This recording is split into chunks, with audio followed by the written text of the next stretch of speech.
Cœur de patrimoine, Cédric Decoeur. Et on rentre maintenant dans un petit peu de technique patrimoniale. On accueille Charlène Nespoulos. Bonjour Charlène. Bonjour Cédric. Merci beaucoup d'être au rendez-vous, gérante de Nespoulos Gestion Privée. Et on va rentrer dans nos familles, dans les familles recomposées. C'est vrai que ça existe de plus en plus souvent. Et ça pose des questions, notamment en termes de régime matrimonial, c'est ça ? Exactement. C'était un sujet qui me semblait important. Aujourd'hui, si on remet un petit peu de chiffres dans le contexte, un couple sur deux, un mariage sur deux se termine par un divorce. Donc, on a une montée en puissance des familles recomposées, issues de ces conséquences-là. Et forcément, ça pose des questions, notamment quand rien n'est prévu en cas de décès. C'est parce que quand tout va bien, c'est... Toujours. Mais c'est pas toujours le cas. Voilà. Et en cas de décès, on peut se retrouver face à des difficultés, que ça soit tant sur le volet civil que le volet fiscal. Alors, tout, je le disais, ou presque, tient au régime matrimonial. Et ça veut dire qu'il y a quelques mots comme ça qu'on va mettre sur la table. Concubinage, pax, mariage. On a envie de dire même combat, ou justement c'est là que le diable se cache dans les détails ? C'est là que le bas blesse. Ouais. À chaque régime matrimonial, ses spécificités. Encore une fois, tant sur le volet civil que fiscal.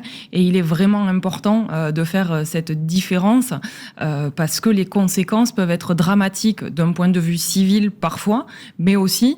Parfois, ça sera également sur le volet fiscal, et souvent, c'est le volet fiscal quand même où le bas blesse. Alors, on commence par lequel, enfin, entre guillemets ? Alors, on va dire le mariage, parce que si on reprend un petit peu les chiffres, 3 couples sur 4 sont mariés, donc on a quand même encore le mariage qui est... Une prédominance du mariage. Exactement. Au niveau du mariage, donc, d'un point de vue fiscal, on va éluder tout de suite la question. Depuis la loi TEPA 2007, le conjoint survivant est exonéré de droits de succession. Donc, d'un point de vue fiscal, pas de souci.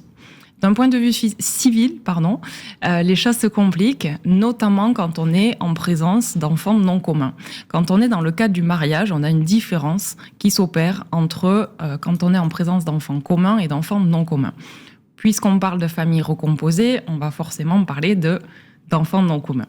Dans ce cas-là... Sachant que dans une famille recomposée, on peut avoir des enfants non en commun et des enfants en commun, histoire de bien compliquer le scénario. Exactement. Donc allons-y. Dans ce cas-là, présence d'enfants non communs, le conjoint survivant hérite d'un quart du patrimoine en pleine propriété, sauf dispositions différentes, à savoir une donation au dernier vivant qui permettrait d'accroître les droits du conjoint.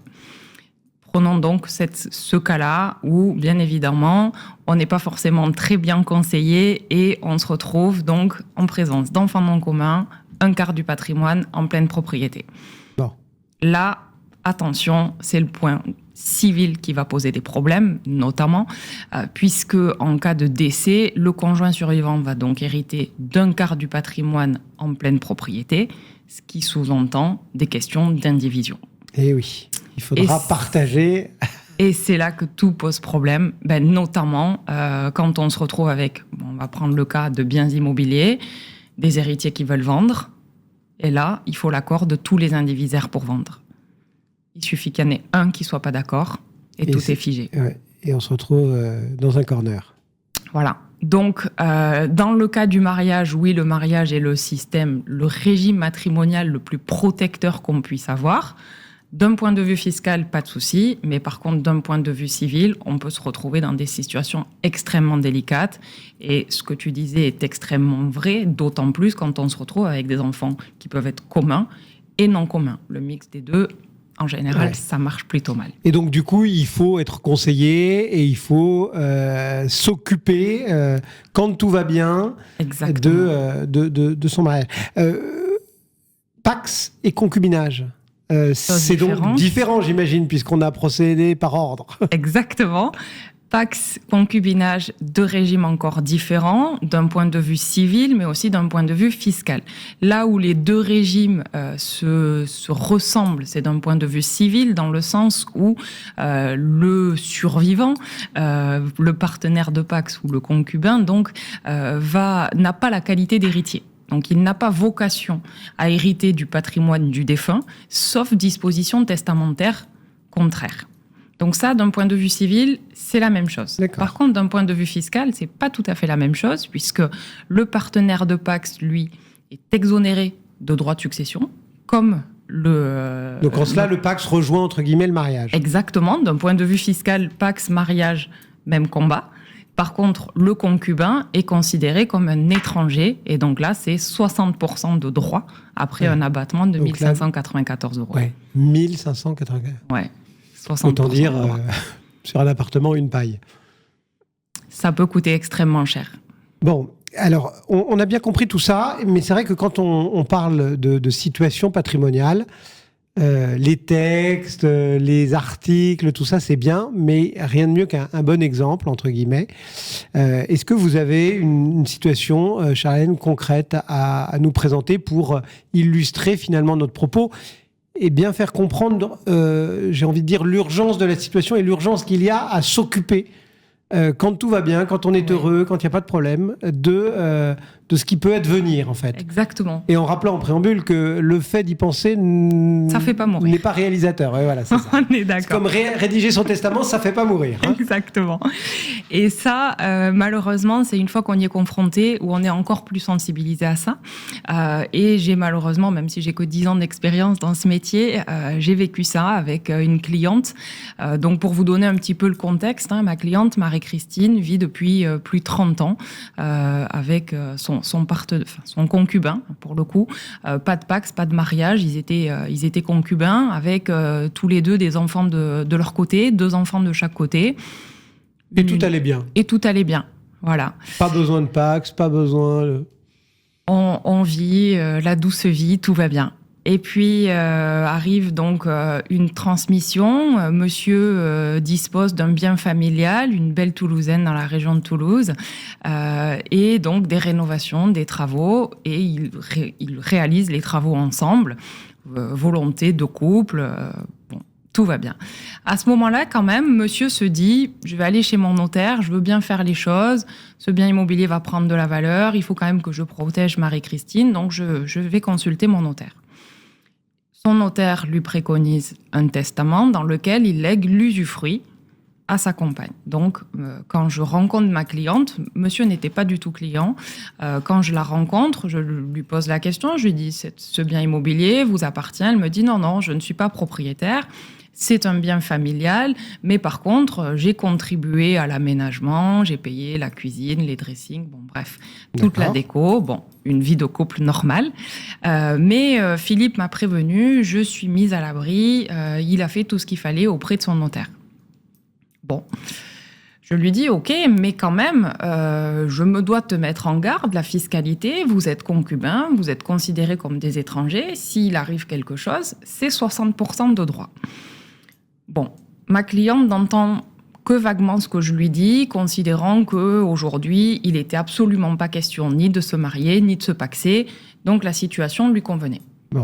Bon. Sauf que, un matin d'hiver, monsieur part faire la sieste et ne se réveille pas. Aïe. Et là, c'est le drame. Ouais. C'est le drame, découverte du testament, ouverture du testament, les enfants du défunt, eux, n'avaient qu'une idée en tête, c'était vendre ce bien immobilier. Et ma cliente découvre au testament qu'en effet, elle bénéficie de l'usufruit, voilà. Mais l'usufruit, il faut le payer, et c'est 60% de droits dessus, pour un usage qui ne reste que temporaire. Et oui. Et sur un bien immobilier de grande valeur, 60%, ça fait beaucoup. Ça marche pas. Ouais. Voilà. Et ma cliente se retrouve à 60 ans à devoir mettre 30 ans de vie commune derrière elle et faire ses valises. En plus de tout le trouble de la perte d'un être cher, tout ça. Voilà. Bon, donc là, on illustre quand même clairement que tout peut basculer à tout moment et qu'il faut donc vraiment entendre les conseils. Qu'est-ce qu'on peut en conclure ? La conclusion, c'est que, comme on le disait, prévenir, ça fait pas mourir. Il est vraiment très important, nous, en tant que conseil, de sensibiliser nos clients, d'insister là-dessus, de mettre des chiffres, de leur présenter l'addition, clairement, en cas de décès. Et de jouer l'agent des impôts en disant voilà combien je vais vous demander demain. Voilà. Qu'est-ce qui se passerait pour vos enfants, les confronter à cette situation-là, parce que c'est un petit peu la solution de facilité d'occulter un petit peu cette situation. Parfois, mais c'est aussi par la méconnaissance parce que les autres conseils n'ont pas mis en garde. Donc je pense que c'est notre rôle à nous de vraiment sensibiliser nos clients là-dessus pour éviter des situations catastrophiques. Et donc là, par exemple, pour être très clair, il avait été chez son notaire, mais c'était tout. Oui. Alors qu'un Pacs, par exemple, Exactement. j'ai envie de dire en loose day à deux en mairie sans faire de vagues, Exactement. aurait résolu toute la problématique qui s'est posée. Bien sûr, parce que là, on avait réglé le volet civil, puisque, en effet, un testament léguait à ma cliente l'usufruit de cette résidence principale, mais il n'avait pas été réglé le volet fiscal, et aujourd'hui, c'était la vraie question, le vrai problème. Voilà comment un exemple vous éclaire. Merci beaucoup Charlène d'être passée et nous raconter cette histoire qui n'est pas forcément drôle.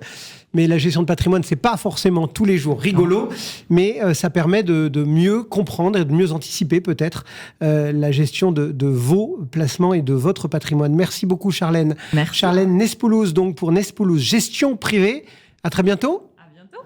Et tout de suite, on continue à parler de votre patrimoine. Et vous allez voir que on va tordre le cou à quelques idées reçues. Allez, à tout de suite. Cœur de patrimoine, Cédric Decoeur.